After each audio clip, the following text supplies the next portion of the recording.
በዚህ ዓለም ላይ ሩጠን መያዝ የማንችላቸው 3 ነገሮች አሉ። አንደኛው ገንዘብን አሳዶ መያዝ አይቻልም።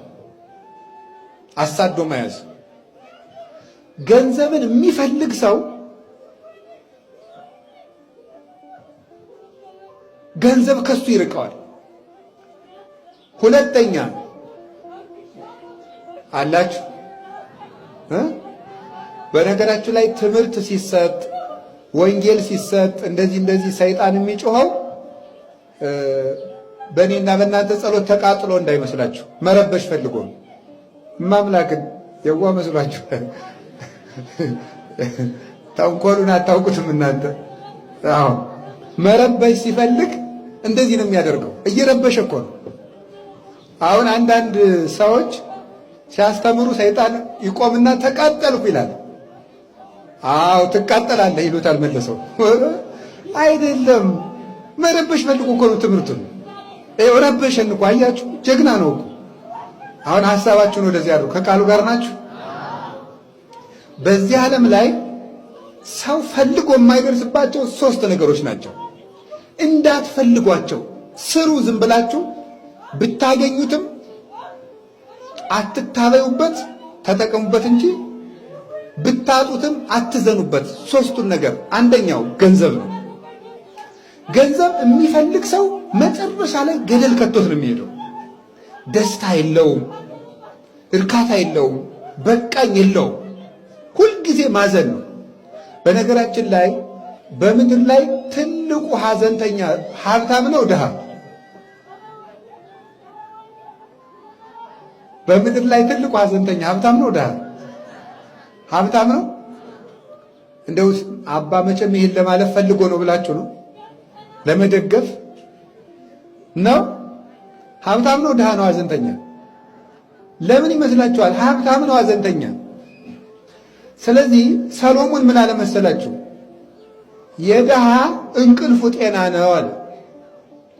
የድሃ ምንድን ነው እንቅልፉ? ምንድን ነው? እንዴት ነው? የባለጸጋሳ ጤነኛ እንቅልፍ የለውም። እንዴት? አንደኛ ይሄኛውን ሀብቴን እንዴት ላድርገው፣ ይሄኛውን እንዴት ላድርገው፣ ለዚህኛው ካምፓኒ ማንን ኃላፊ አድርጌ ልሹመው፣ የሂሳብ ባለሙያ ማንን ልምረጥ፣ እንትኑን እንዴት ላድርገው። እንደገና ደግሞ እገሌ የሚባለው ነጋዴ ሰሞኑን የበለጠኝ ለምንድን ነው? ጥሩ ንግድ እየገባለት ነው፣ የእሱ ገበያ ደምቋል፣ ምን ይሻለኛል? ጭንቅ ሲቋጥር ሲፈታ ሌሊቱ ይነጋል። ሰሞኑን ደግሞ የመንግስት ግብር ጨመረ፣ እንዴት ነው ደግሞ? ይጨነቃል። መከራው እናቴ ያዝናል። ዳሳብ ባለሙያ አይመድብ፣ ማናጀር አይቀጥር፣ እንትኑን የት ልጣለው አይል፣ ኦዲት እደረጋለሁ አይል፣ ቫት ጨመረ አይል። ለሽና እናቴ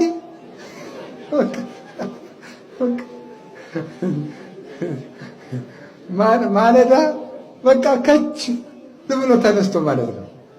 እና አንድ ሰውዬ ሀብታም ነው እና እንቅልፍ አይወስደው እንዲህ ሲቋጥር ሲፈታ። በኋላ የእሱ ሎሌ ደግሞ እንዲሁ ተኝቶ ያድራል። መሬት ላይ ነው እኮ ጠዋት በግድ ነው አንተ ተነስ ተብሎ ለስራ የሚነሳ። አሁን ድሮ ልጅ እያለ ታውቃላችሁ፣ እናንተ የከተማ ልጆች ናቸው። ገጠር እያለን ትኝት ብለን ከብት ስጠብቅ ትንሽ ልጅ ሆነን አንተ ነግቷል ተነስ፣ ጤዛ ነው አልነሳም ተነስ ተብሎ እንደምንነሳ ተነስ ተብሎ ይነሳል። ይኸውላችሁ ማለት ነው። እናቴ የዚያን ጊዜው ጭንቅላታችን የታደለው ሐሳብ የለበት ምን የለበት። እገሌ ምን አለኝ ይሁን እገሌ ትናንት ያኮረፈኝ የለ በቃ ምን እረኛ ምን አለበት ይተኝስ። እና ያ ሰውዬ 300 ብር ሰጠው ለዚያ ድሃ። ቆይ እኔ እንደ ልቤ ካልጋ ላይ ተኝቼ እንደ ልቤ ሳልተኛ እያደርኩ ይሄ ሎሌ የኔ እንዳረጎት በልቶ እንቅልፍ እንደ ልቡ የሚተኛ ለምንድን ነው ብሎ ብር ሰጠው። አንድ ቀን ሌሊት 50 ብሯን ላክስቴ የለም ይበዛል 25 ላርገው እንትን 10ሩን ለገሌ ሲል ወገግ ብሎ ነጋ። በመነጋው ምን አደረገ? ጌታው ብረውን እንኩና እንቅልፌን ይመልሱልኛል ነው ነገራቸው እኮ።